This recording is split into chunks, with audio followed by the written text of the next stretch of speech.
For Yellow Wiggle, Greg Page, last month's bushfire relief concert was very nearly his final encore. Greg collapsed on stage with a heart attack. He owes his life to a nurse in the audience who performed CPR and used the club's defibrillator. Today, Greg returned to that stage to say thank you, and Brady Halls was there. We love you, mate. The gratefulness goes both ways, mate. Thank you so much, Grace. Oh my God, I've got so many people to thank. On this Valentine's Day, here's a story from the heart about a heart. A little bit of plaque in my arteries broke off during the show due to the blood flow and just clotted like that. Wow. And if this thing wasn't there, do you think we'd be talking today? Look, most likely not, no.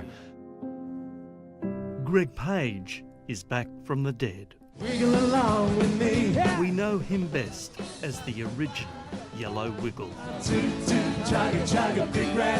There he was last month, up on stage performing a charity gig, when suddenly he collapsed.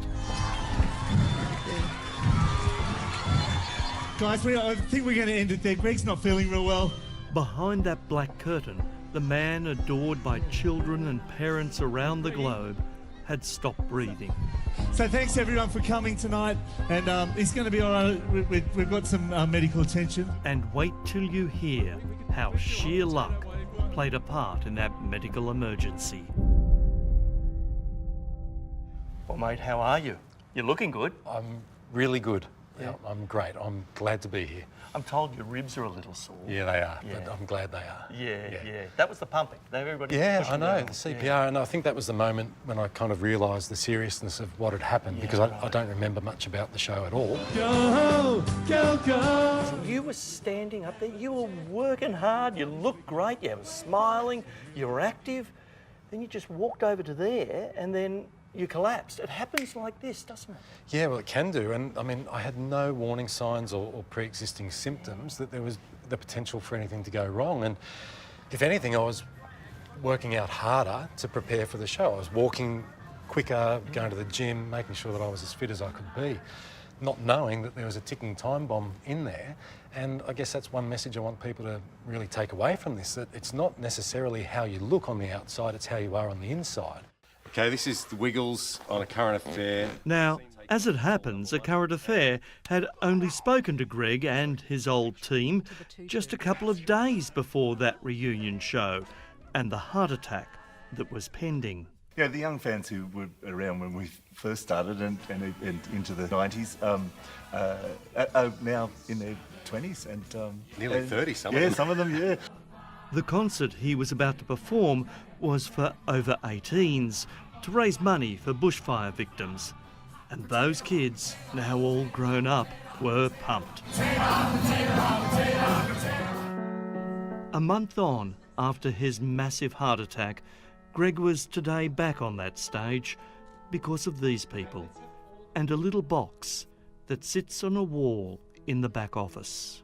Oh, someone just put it in my lap and they were like, this is a defibrillator. I was like, oh, okay, here we go. That's great.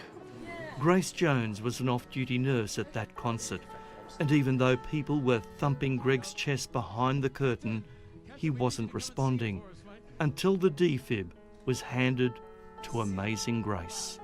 It's a good little box, isn't it? It's so good. It's so easy to use. Anyone can use it. It's not something that you hope you'll ever use, but it's something you hope that when you need it, it's there and it's ready to be and available. And it was for that reason that 16 years ago, someone at the Castle Hill RSL in Sydney decided to get one and put it on the wall. Brett Craston is one of the bosses at the club. We have up to 500,000 people come through our doors every year. We have a recognition that we have a duty of care to all of these people. And today, a grateful Wiggle wanted to thank the club for their wise decision and those who saved him, like Steve, the drummer, who knows CPR, Grace and Kim from the audience, and Brian, the first paramedic on the scene. Oh, and Matt Andrews from Australian Hearts, the organisation pushing for more defibrillators in our communities. We used to think it was acceptable that 3,700 people died every year in Australia from car accidents. And then we went, do you know what, it's not okay. we need seatbelts installed, and now we've got it down to like 1,300. Why do we accept that 30,000 people die from sudden cardiac arrest every year? Why do we accept that? It's not acceptable. You can save lives by having a defib where you are. Many responsible corporate citizens now have defibs in their stores and workplaces. Coles, Woolies, Bunnings, Officeworks, Westpac, to name a few. It pays to know, because if you're ever out in a situation where somebody falls over in front of you and you need to know how to save their life, having one of these nearby could just be the answer.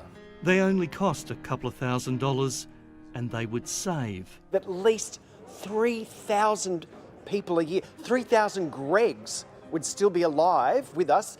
Do you feel proud of the outcome and what you achieved on that night with other people? Yeah, definitely. Yeah, I do. It's just such a saved good a wiggle. story. I know, 6-year-old me is very excited about that. So if we get more of these into the community, more people knowing how to use them, there'll be more of me to advocate for survival and more families with dads and mums and sons and daughters out there that live on. I suspect we're going to hear a lot more from you on this issue. Whether you like it or not, you will. may even sing a song about it. I probably will. There'll be a new Wiggle song. I've already written a song about how to dial 000. The next one I'm going to write is about how to do CPR, because 70% of out-of-hospital cardiac arrests happen at home. And if it's a mum at home on her own with the kids, children need to be aware of what they might have to face. Beautifully said, my friend. We're all Thanks, glad mate. you're still here. Thanks, Brady. Me too. Good to see him. Greg says he can't wait to get back to his other passion, cricket. And not surprisingly, he's just donated a defibrillator to his team's clubhouse, just in case.